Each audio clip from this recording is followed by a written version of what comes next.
Hello guys, welcome to my calligraphy world. As earlier I told you in my last video, calligraphy is the art of writing and it's not depend on any pen. So without using calligraphy pen, I will teach you 40 types of alphabets in my weekly videos by using normal pen and pencil. So guys, please be continuing my video and subscribe my channel and press the bell icon. Today's alphabets is about nature.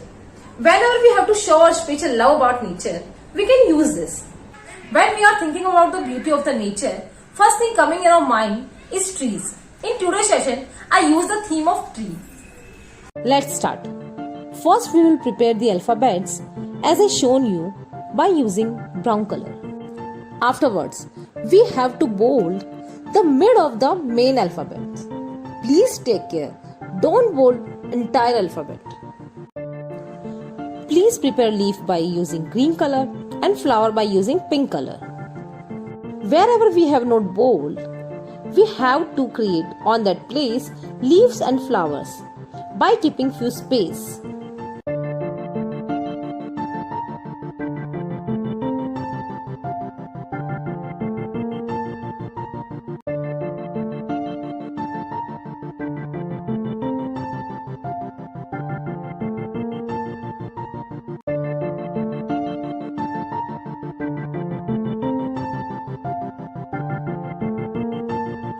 We can write all alphabets by using the same methodology.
If you want to write complete word, you can use this method in 2 or 3 alphabets and other can be normal, as I shown you at the initial of the video.